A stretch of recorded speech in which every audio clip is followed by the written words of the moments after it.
Don't wait until you are at that point that you can't take it anymore. Yeah.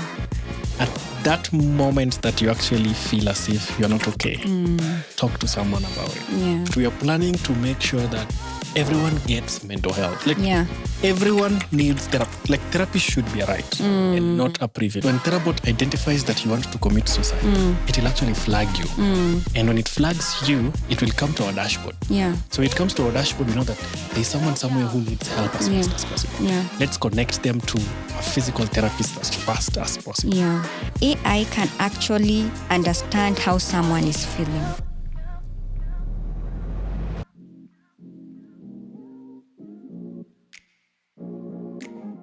Hi there. Welcome to AI HealthBeat Africa. My name is Valentine Kamau. On today's episode, we're going to be talking about mental health and how AI is helping close the care gap. And to start us off, let me share some rather staggering statistic. So, globally, about 790 million people have a mental health condition. And of this, 116 million are in Africa. And now, here's the real kicker. In Africa, there's roughly one mental health professional for every 100,000 people. But there's hope. Innovative tech is stepping in to help close the care gap.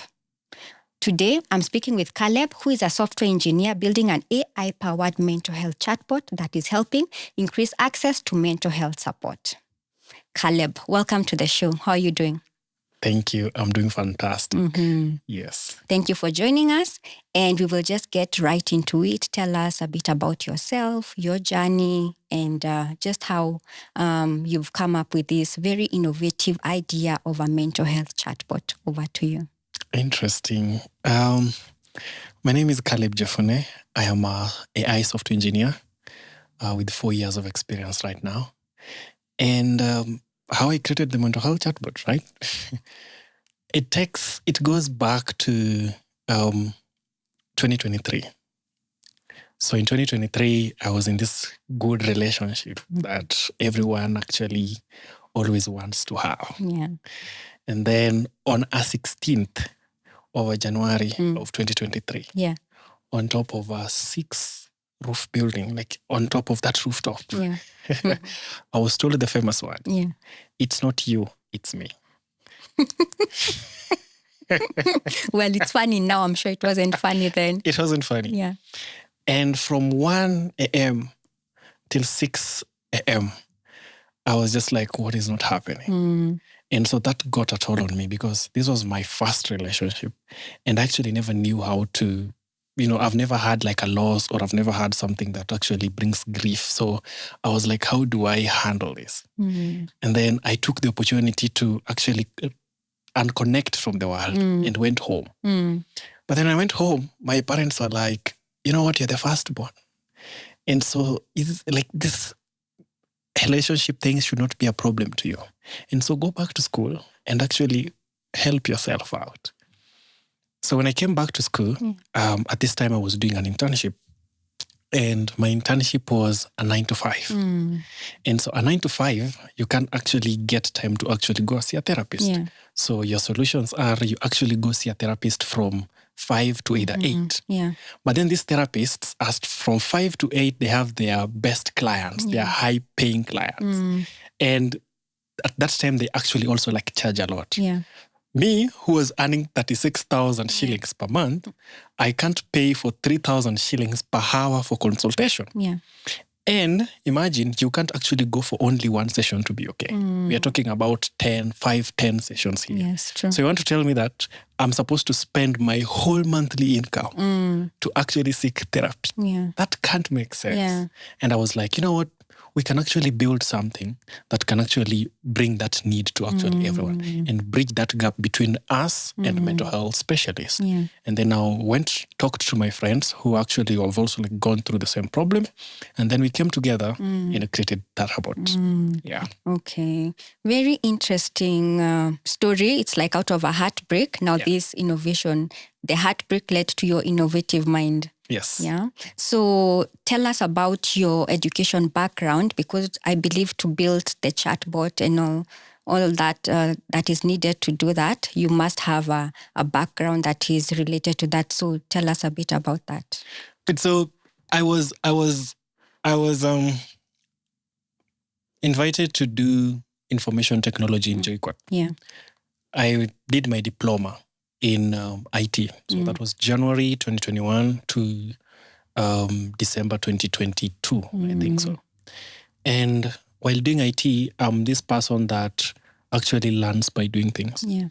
And so in the journey of learning, of doing my diploma, I was actually one person who was thinking always out of the box. Yeah. Always just like wanted to, what can I do?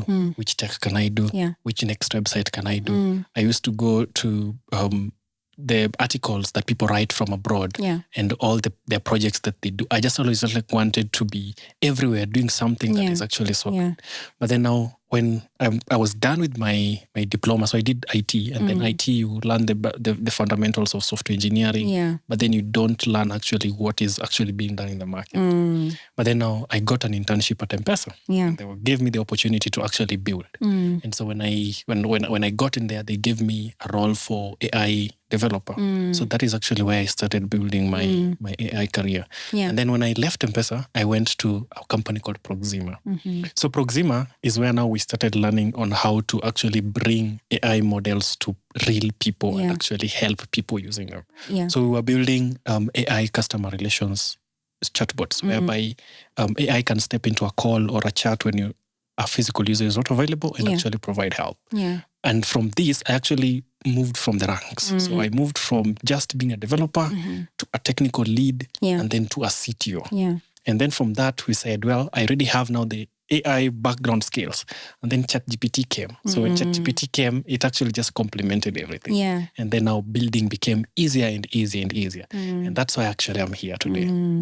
That was the ChatGPT boom in 2022. Yeah. Okay, so interesting journey there. So now after you left that Proxima AI, how did you now come up with your company and then now this tool? So actually tell us the name of your company now that is the owner of this mental health chatbot. Good. So I run a company called BrickLabsAI. So BrickLabsAI, we have a lot of products, but Therapy One has the one that has given us a name in the market. It's the one that we fully put our resources on because we have actually seen early traction while building it. And so we came together with my friends early on in, I think it was late 2023, and said, you know what, we are tired of emergency. I don't like waking up early to go to work. That stuff is so hard. I just like want that, at the end of the day, ask me what I have done. And then I'll actually deliver to you what I'm supposed to do. Because corporate life, 9 to 5, for me, it was not a thing.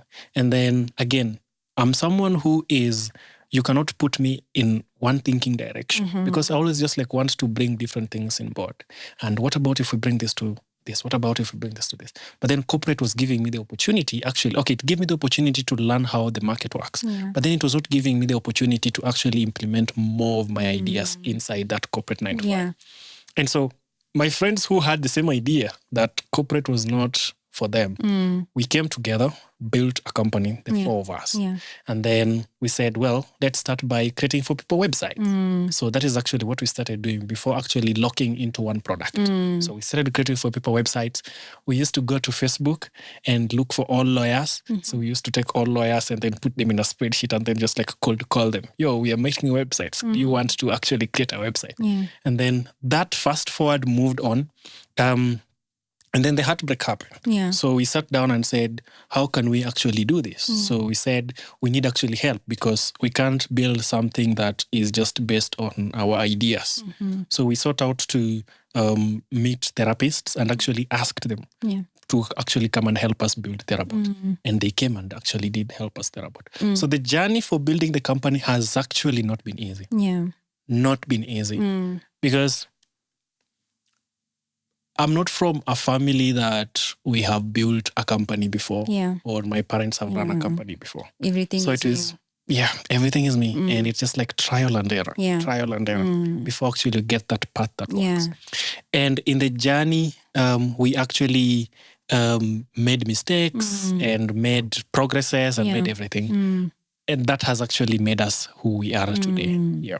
Okay, very interesting. So now about Therabot AI, right? So for this AI model, now that is customized and localized for Africa and now specifically Kenya, just tell us what was the thought process in localizing the AI and why was that necessary for our cultural context? Why it was necessary is because people want a sense of belonging and localization is key. Yeah. Someone from Kikuyu or someone from Mount Kenya or someone from, let's say, okay, we're talking about Africa, so someone from Luo land, they want to actually resonate with something from Luo. They actually don't want to resonate with something from the Western. They actually just like want to feel that this thing is also theirs. Yeah. And so that localization part was the biggest part for us because we just like don't want to create a model and then put it in how the US have it. So you see, US have like a very diverse community that is actually already forward. Yeah. But then Kenya, you will actually have to teach people how to use these things. And so teaching them how to use these things in a language that is not theirs is hard. So you actually have to localize it in such a way that me, who is a Luo, I'm actually also learning while I'm also being helped to actually go through things. Yeah. And so that localization was the hardest part and also was the best part that if we could have cracked, we could have won in this market, of which we did. Yeah. But this was the thought process. So in the training part, we did have therapists and we do have our data. Yeah. And so here's where the localization comes in. So this therapist gives you data in English, but then the data that actually you have from other sources, it's, let's say, English. But then you want to make it in such a way that someone who is in the mashinani, or in quotes, mashinani means, in the locals, can actually understand and get that help. They feel that help and they feel that this thing is mine. And the language is mine and the culture is mine. And so it actually helped us to build with the community and build with that culture in mind. Because I'm African, so I want to associate with African stuff. Kenyan, so I want to associate with Kenyan stuff. And so now this was the thought process. So let's bring it down from English. Let's now take it to the local mwananchi in such a way that they can actually understand. When the AI talks to them, they can actually understand that. And that one has actually helped us as a company because the more our models are being used, the more the people give us data to actually make it localized more and more and more. For them. Because, we have a problem with Africa. We don't have actual data. So we get data from our users. That is actually what helps us to make this thing localized. Okay, that's really interesting. So what about how do I access Therabot? How are people accessing it? And also related to that, tell us about if it's possible to share like a user story, someone who has actually used Therabot and, what's the reception like? How are people receiving it? Wow. I have a lot of user stories because actually, personally, I always go through what everyone says about Therabot. The wrong ones, the good ones. I actually always look at them. And we actually always sit down with my team and say, this is what the users are saying, so let's build with them. Because our core user in our products and all our systems is the user. We want to make sure that this user who is coming to Therabot today, they actually get help and tell someone about it. So they want them to get the best experience. To actually access Therabot, we have made it possible for anyone, anywhere to actually get therapy. And that is our main aim. Our vision is make therapy cheaper and accessible anywhere, anytime, 24/7. You remember the stats? We have 1 to 100,000. And you can't bridge that gap with anything. So you have to actually give AI. And an important statistic say we have over 100% of people actually going through therapy stuff every year. But then 40% of them actually seek for therapeutic solutions. But then we only have 4% of therapists being released in the market year over year. We have a problem. And so we have made therapy accessible anywhere, anytime. So you can access therapy via WhatsApp. So we sat down and said, people use WhatsApp. Why don't we give them Therabot on WhatsApp? Yes.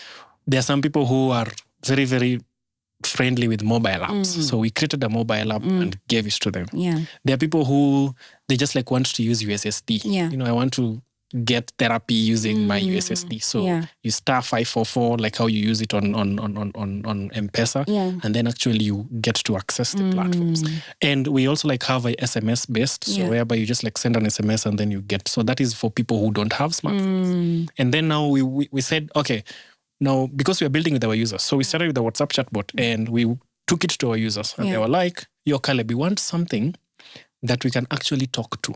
Because we don't want to chat all the time. We just like sometimes want to talk. I'm in my car and I just like want to put it up and talk to it. So we created a web application that actually someone can just like go and open the mic and just vent, just talk.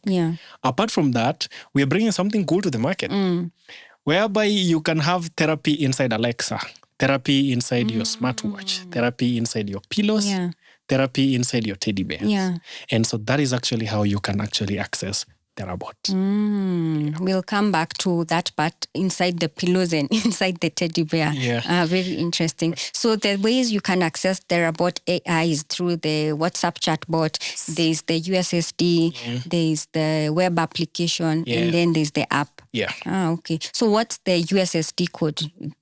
Oh, it's not live yet. Oh, it's not yet live. It's on beta testing. We're just like testing it with our users first, and then now we can release it to the public. To the public. So that will actually roll out later this month or next month. Okay. Good. So let's just shift gears a bit. Tell us about, so now building a company like this, of course, means economic resources are being used. So just tell us how that has been, the capital, the investment. Is it about angel investors, institutional funding? How have you gone about that? Whoa, crazy. When we started this company, we said, let's just build it and see what happens. That was the main goal. And it took us our own hard-earned money. We put in money that we are like, I used to work, so I pumped in some money to actually help us out.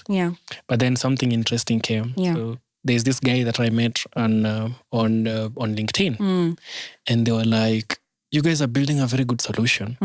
If you want more compute and more power, kindly apply to Microsoft for Startups." And we were like, okay, let's give it a go. So Microsoft for Startups asked us for a few things. So they asked us give us a demo of what you're doing. Tell us why Africa needs this right now. And actually tell us why you think your team is the best to actually build this. And so we asked ourselves, hey, are we actually really the best people to build this? Because looking at the market at that time, we were the first people to actually build an AI chatbot in Kenya for context. And then now we're like, do we think we are the best team actually to build it? But then we gave it a shot. So we applied to Microsoft for Startups, and they gave us the opportunity to actually get their credits.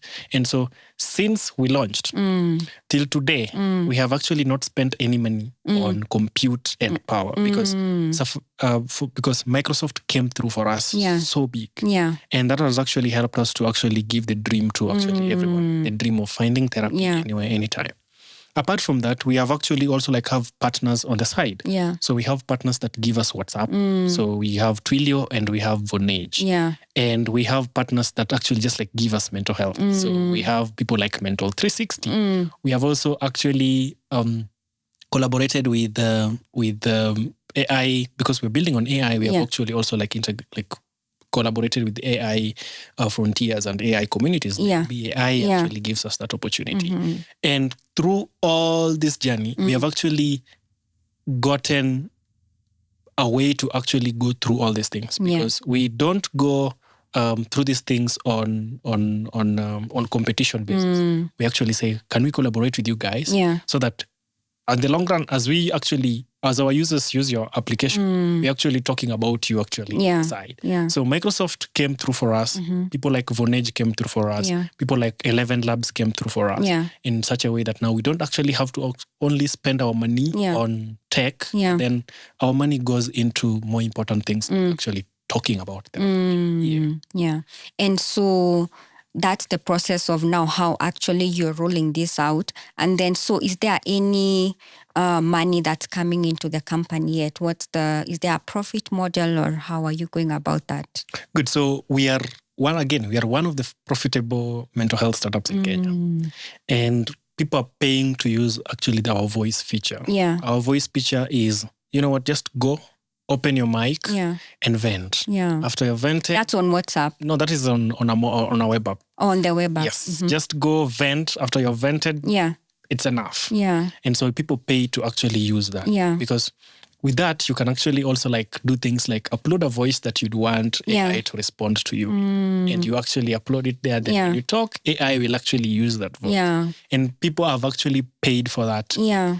And other things like when for example, when we want to do events and things like that, people just come out and pay. Yeah. And people just say, because we have donation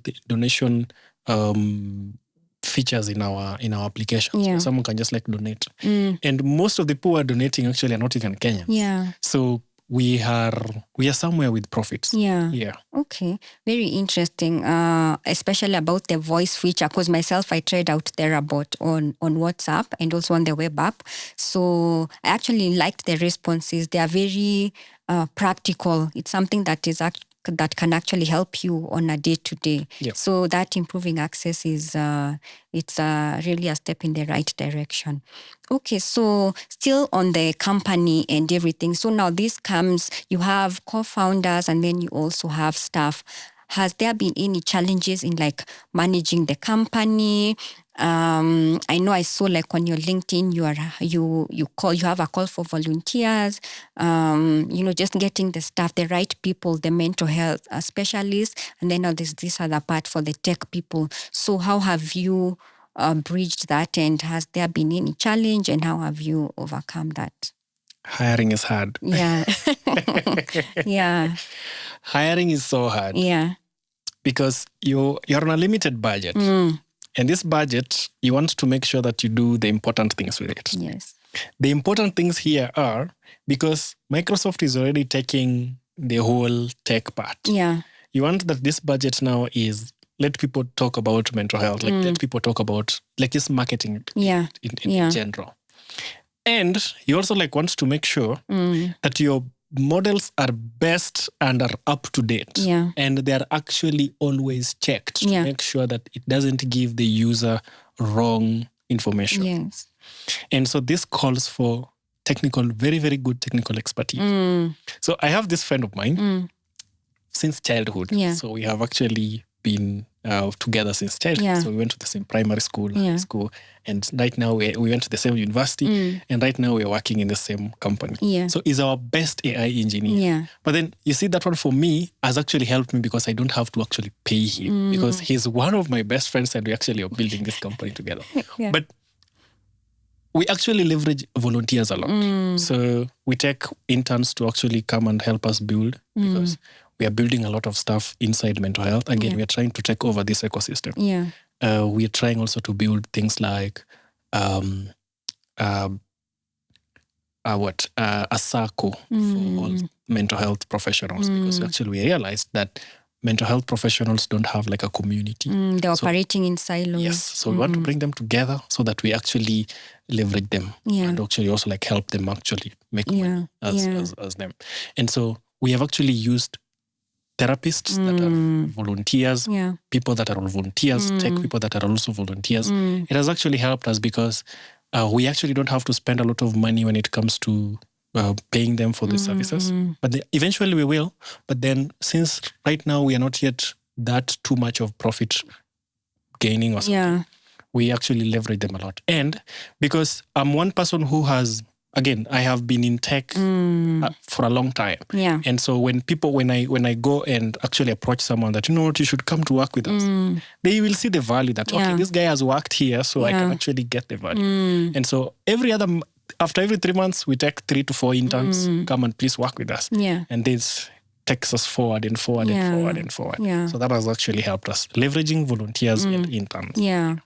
But do you see a point where now you'll actually be at a point of sustainable profit, and then you take on more people for permanent positions, because no one wants to be an intern forever? Definitely. Yeah.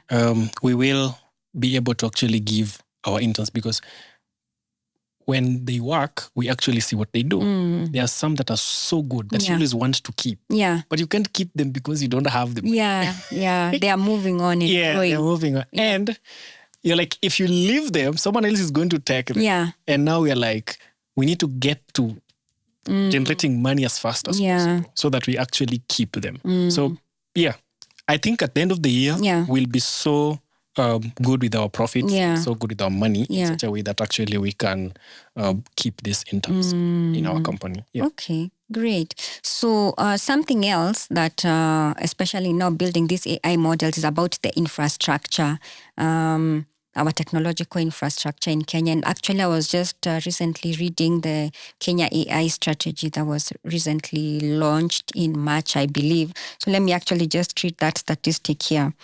So according to the Kenya AI strategy 2025, there's an ambitious goal to establish a national broadband expansion program that is rolling out a 5G network. And even more ambitious is that there will be establishment of a national semiconductor facility, a chip fab, to produce AI-specific chips domestically within 5 years. So this is about, the GPUs, the AI accelerators. So do you think this is doable? Is it too ambitious? Are we ready as a country to do this? We are the technical, like we are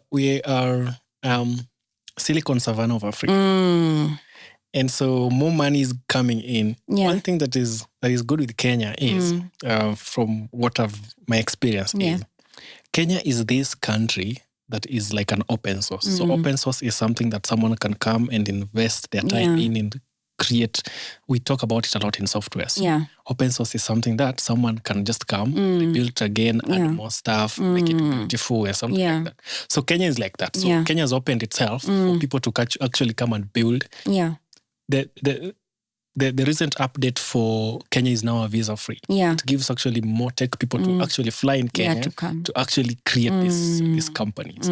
And with actually that act going on, Kenya is going to be able to actually do that. Yeah. And for us as a company, it's going to give us an edge because we are going to be using our own locally made stuff. So that will actually reduce the cost. Yeah. Okay, great. So we are on the right path, yeah? We'll do this in 5 years. So in 2030, we can check back and see. We can check back and see. Okay. So just going back to something else that you mentioned about the accessibility and the USSD code that you will actually launch. Have you experienced have there been any users who say, like, maybe we can't access this because of internet? Not every area in Kenya is internet enabled. So what's the demographic of the people who are using? Is it mostly urban? Is it rural? And what's the feedback on, are they actually able to access the chatbot? Our biggest users are tech-savvy people. People in urban areas, people who have smartphones, people who are AI, they know what AI is. Yeah.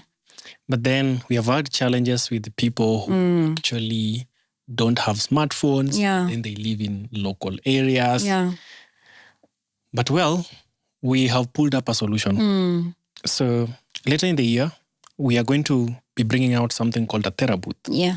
So a therapy booth is something like a booth where you can walk in, sit down, and have a conversation with AI. Yeah. So that one we're going to put in local areas, put a solar panel on top of it, and then people can just like walk in and have that. But again, back to your question, our users want more. Because we build with our users. They want more. They want more than access with what they have already. They want something, again, personalization, localization. They want something that one of our users told us that, you know what, it's enough of phone. It's enough of chat. Can you give us something that we can actually hold in our hands and actually feel therapy? And that is one of the access things that actually we are looking at.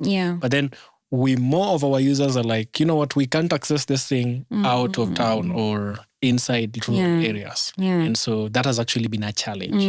But we are actually, as we are moving on, we're actually trying to beat those challenges. Okay. I believe internet penetration, we are doing well, because even also still according to that Kenya AI strategy, there are 22.7 million users of internet. And mobile phone penetration is about 40.8%. So I think the gap is reaching now this 60% who are on the feature phones who will need to use a USSD code. But I believe we're on the right trajectory as a country. Okay. So then moving on to partnerships. You mentioned like the Therabot that you're going to put up. What kind of partnerships have you seen that are moving you forward? Are you working with public sector actors, private sector development? What's the partnership strategy and how is that going? There's my COO, the company has always one strategy. She's always like, if we want to get more people and yet we don't have the budget, let's do partnerships and collaborations. And that is actually the easiest way that has actually given us an edge. Because we go with the mind of, you know what, we are going for a partnership, not a competition. And so in this area of partnerships, we have actually come up with different strategies. So let's say, for example, Nairobi AI, for example. So we went and told them that, you know what, we have this therapy chatbot and you guys are an AI community. We can actually leverage tech together. You guys can actually come and help us with Therabot, and actually we can also actually give you guys therapy. And so that is actually one of the strategies that we have actually put in place to actually help us. When it comes to building with public sectors and private sectors, we have actually started with private sectors because they are actually easier to reach. And you don't have to write many emails to get help. You just walk in those offices and just get help. And then we are also looking at public, because when we crack public, I think it's going to be easier for us to penetrate in all markets in Kenya. Because for example, Ministry of Health are the people building these policies. So getting them on board will definitely have a huge impact, because then you can even roll out faster, or not only in urban areas, even in the larger Kenya. Okay, very interesting. So if, for example, if you had none of these challenges, the infrastructure, the funding, all the partnerships were in place, what's your mission? What if you had none of these challenges? Where do you see Therabot going? Everyone could have had Therabot inside their pocket. You just walk and the first thing you think about is Therabot. Okay, it's a very crazy dream, but we are planning to make sure that everyone gets mental health. Everyone needs therapy. Therapy should be a right and not a privilege. In such a way that when I wake up in the morning, it's Therabot. When I walk to work, I can talk to Therabot. When I come back in the evening, I can also just hug Therabot. Right there. So that is actually our dream. Make sure that everyone, if you're in Mashinani or you're in Uptown or where, everyone will have Therabot. We're actually looking to raise funds. And that is one of the places that we want that growth in such a way that everyone must have Therabot. And I'm always very, very vocal about that. Apart from the challenges that actually we have had building a company, getting grants and things like that. Then our main mission is, as we make therapy cheaper and accessible and affordable anywhere, anytime, you should actually have a piece of Therabot, a touch of Therabot in you every day. A touch of Therabot every day. Every day. Okay. So actually, now on that point you've mentioned, when you come back home, you want to hug Therabot. Now let's go back to that point about how actually are you planning to do this? You said the teddy bears and the pillow. So that's an innovation that's coming up in development. Yeah. So we thought about it this way.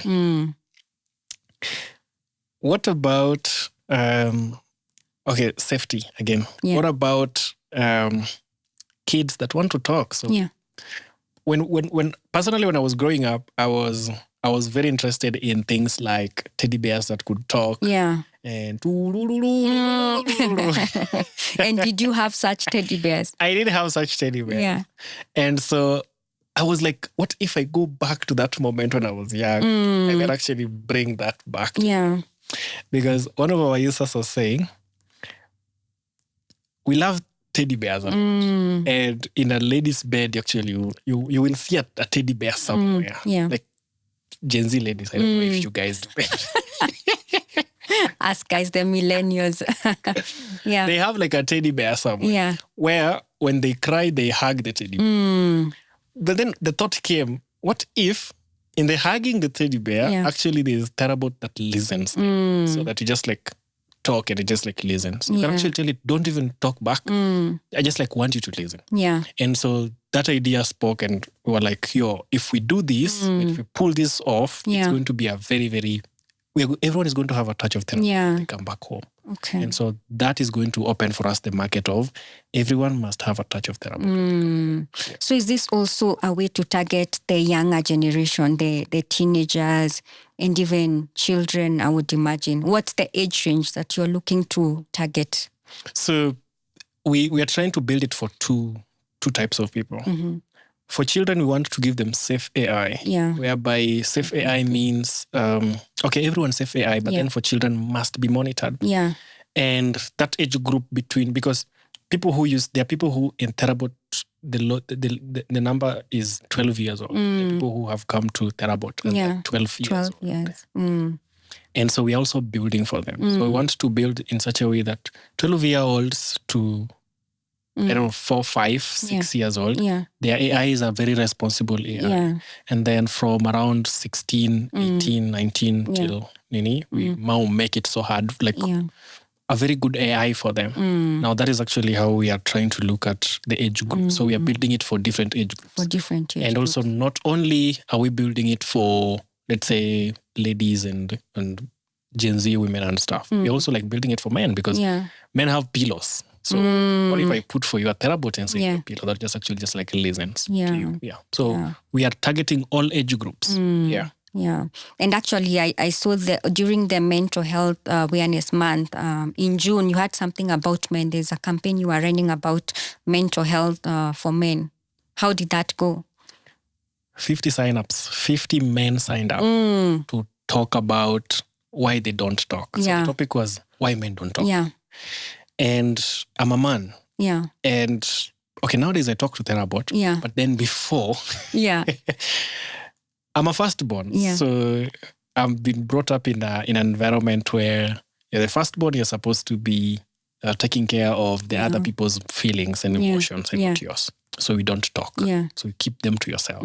But then now the session was, why men don't talk?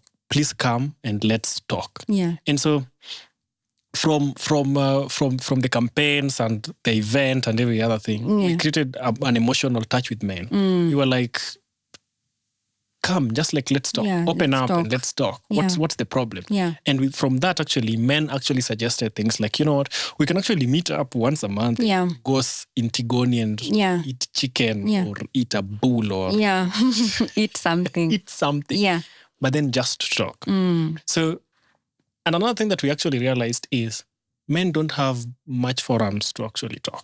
That's true. So it opened our eyes to actually look at it in a different way. Like, you know what, we can actually always be creating these events almost all the time to actually bring men into psych. And that's why every month, every last Thursday of the month, we have a mental health chat or a mental health talk. Just to make sure that everyone talks. Yeah. Is this open to everyone? So they're different. There's for men, open for only men. There is for everyone, and then there's only for ladies. That is only open for ladies. But again, it's inclusive for everyone. Like everyone can just like join. Yeah. So these are webinars or in-person events? Yeah, these are webinars and in-person events too. And we are actually also because we work with feedback from our users, and our users were like, okay, the webinars are good, but what if you give us something long term? Because webinars are just going to end after 1 hour and then we are done. We are waiting for the next one after 29 days or 31 days. And so we are releasing something called courses. So we are releasing mental health courses. And the mental health courses are for, the first one is how to overcome depression. And now for that, we take you through a whole month of how to actually overcome depression. And we are leveraging people who have actually gone through depression, our volunteers. They have actually gone through depression. They've actually fought this depression and now they can tell back their stories. So it's lived experience. Sharing your experience. Okay, great. So there's something you mentioned about AI safety. So actually, we know there are the data protection laws, data governance. So how are you making sure that Therabot is in line with the data protection, data privacy, the data governance? Wow. Data is a big topic when it comes to AI.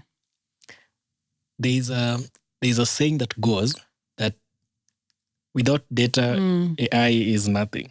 And there's another one that's data is the new oil. AI needs data to thrive. If we don't give AI data, it's not going to thrive. Look at it this way. If we could have a lot of data in Africa. Okay, we do have a lot of data, but then where are we storing this data? If we could have that rich data in Africa, then we could have built our own ChatGPT in Africa rather than actually leveraging on the Americans. But then when it comes to data and privacy in Therabot, that is the biggest thing. Because our users are like, I want to read your terms and conditions. I want to make sure that I'm safe. I want to make sure that the data that I actually give Therabot is Therabot and not actually going to somewhere else. But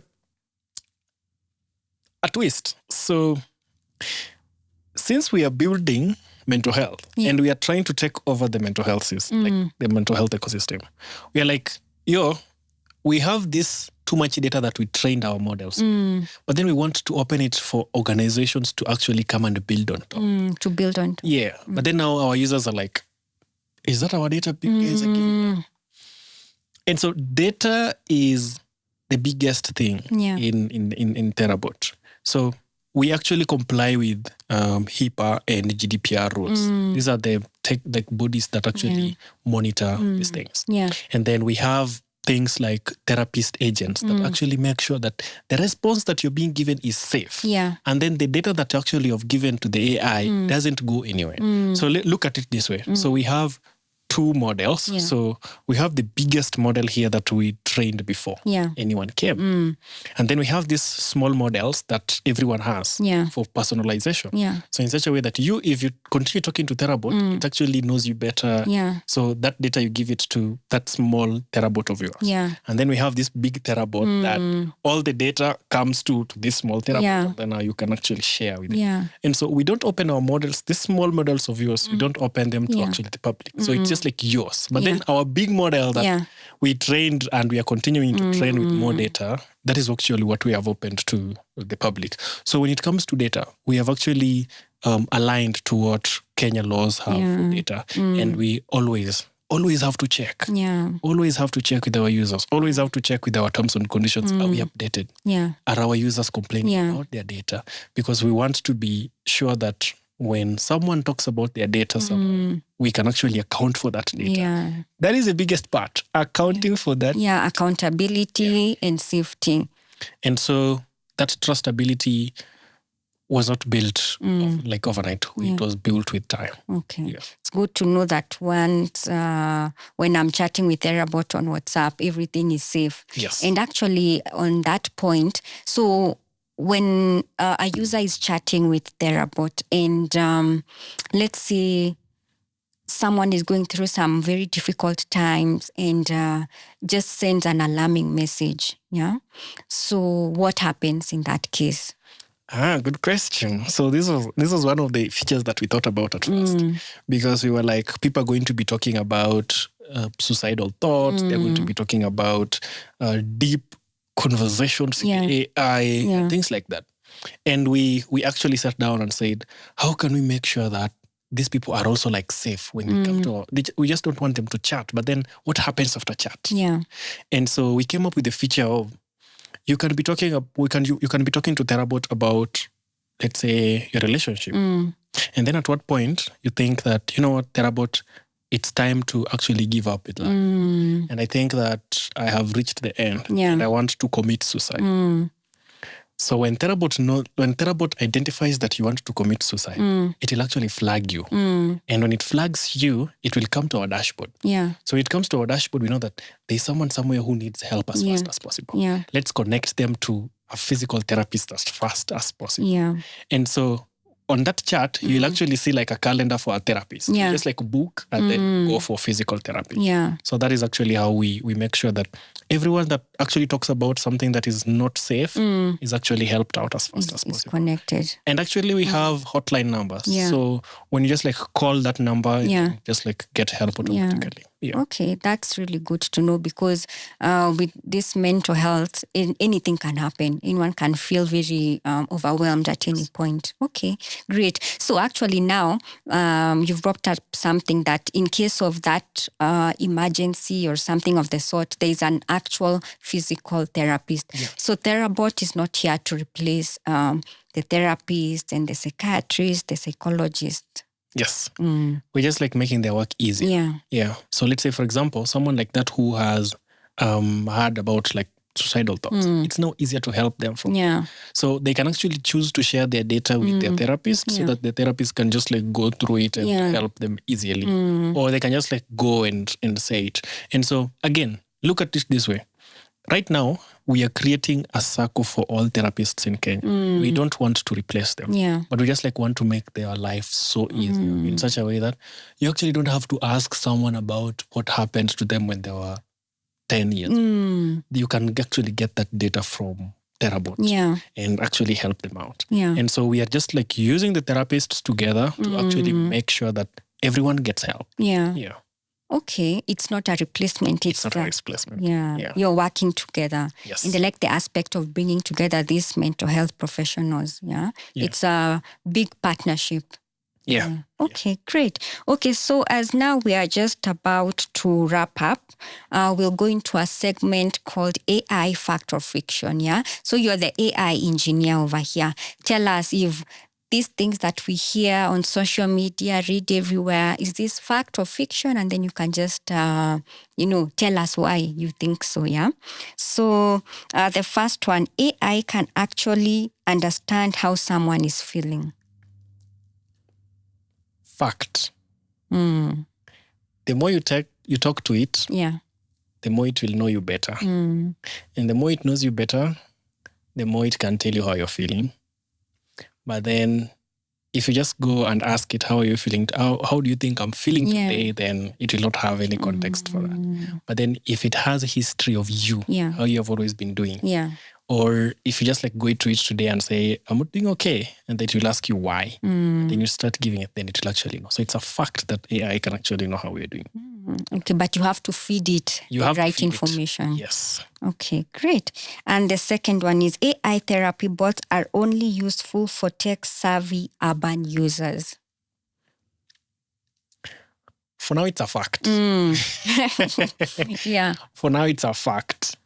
But I think with time, how Kenya is trying to get to internet to all areas in Kenya, it will be good, I guess.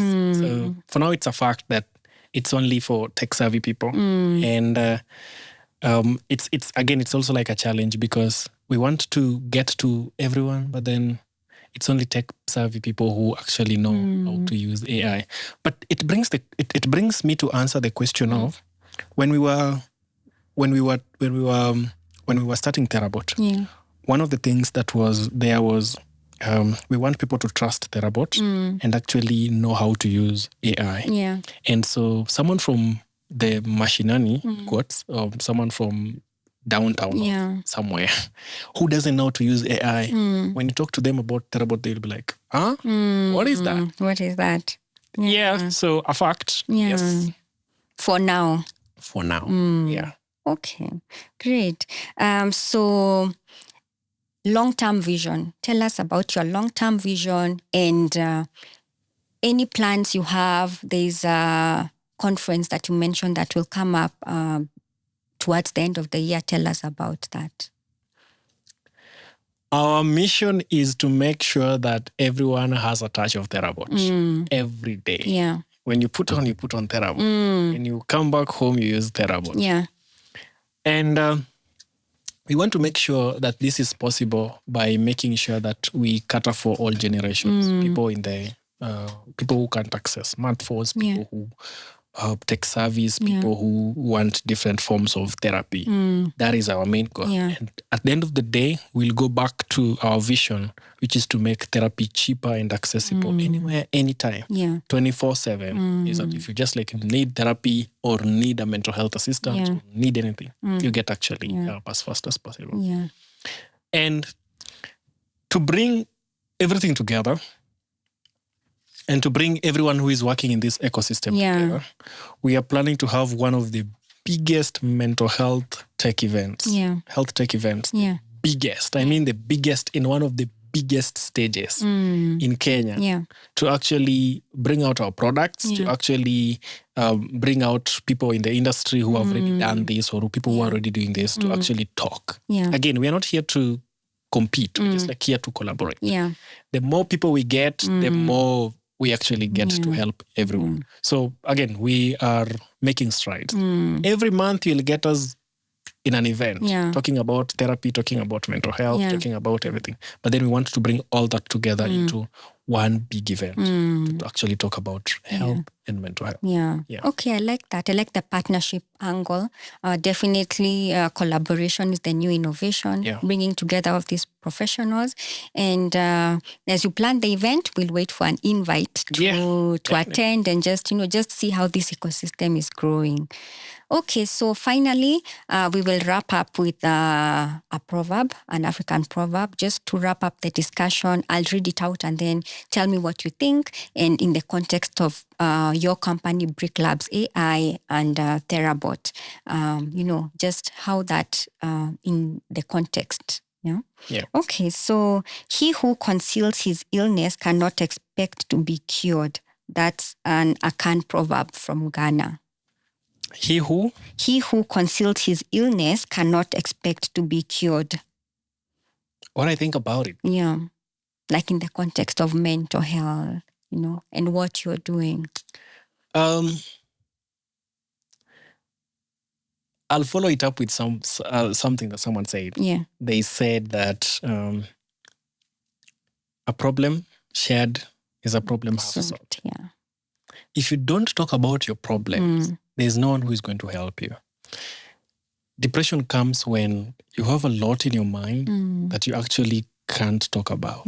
And it goes on and eats you and eats you and eats you, and you feel as if there's no one in this world that likes you, or there's no one in this world that actually cares. And so if you conceal that, it's going to actually catch up with you. And so you actually have to talk to make sure that you're helped. Looking at it in an angle like this. So someone who doesn't talk or someone who doesn't share their skills or someone who doesn't appreciate the fact that they can actually put themselves outside there to get help will not get helped. They say a quiet mouth cannot be helped. You actually have to talk about what you're going through to be helped. And so that is crazy. Okay, I'll connect it to what our users have actually been saying, because they open up a lot to Therabot. And actually they also tell us some testimonials on how they have been and things like that. So one of our users said they use Therabot to train their users. Like this. It's a company in Mexico. And they have these corporate people. And so since in Mexico, they have limited number of therapists. And they use Therabot actually to give therapy to these corporate people. And if you hear such stories, those are the best stories that you can actually hear. Some of our users are like, 30% of their day or 30% of what they do, actually Therabot is involved in such a way that when they leave in the morning, they're like, yo, Therabot, I'm leaving. And I think my day is going to be this way. And I'm going to meet so-and-so. I don't think they're going to like me. I don't think they're going to even give me food. They're going to be laughing at me or something like that. So help me go through my... If you hear such stories from actually users, you're like, if you conceal your identity, you will not be helped. And so this is a call to actually everyone. If you want to be helped, you can actually talk. And it does not mean that you come, it must not be that you come talk to Therabot. Just like talk to someone about your problem or somewhere or somehow. You will still get helped any other way. Open up. A problem, not a problem.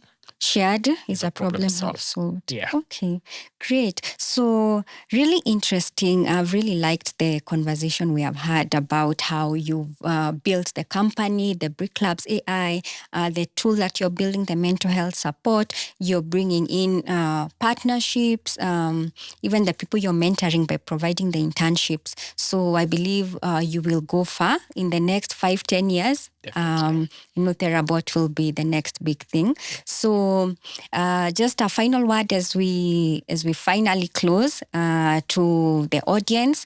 Where can they find you, your socials and anything like that? And of course, we will put all this on the description box. Wow.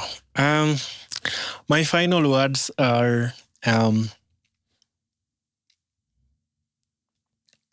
don't wait until you are at that point that you can't take it anymore. At that moment that you actually feel as if you're not okay, talk to someone about it. We have built a platform whereby you can come and talk about it. Because we have noticed that it's also hard to actually speak about your problems. So what if something that can actually listen to your problems? And so if in case, don't reach to that point whereby you will feel as if the last thing is to commit suicide. Talk to someone and you'll get help. Even just talking to someone is okay. How to find me? I think I'm always everywhere. Social media. I'm always everywhere. On social media, I'm on X, code for Jeff. On LinkedIn, Caleb Jephunneh. On Instagram, Caleb Jephunneh. On TikTok, Caleb Jephunneh. I'm just Caleb Jephunneh. Caleb Jephunneh, everywhere, Caleb Jephunneh. Okay, great. I'm sure we'll put that down. And thank you for being here. So, listeners, thank you so much for coming this far. And if you have enjoyed this, kindly subscribe and follow us on our socials. And see you on the next episode. Goodbye for now. Bye.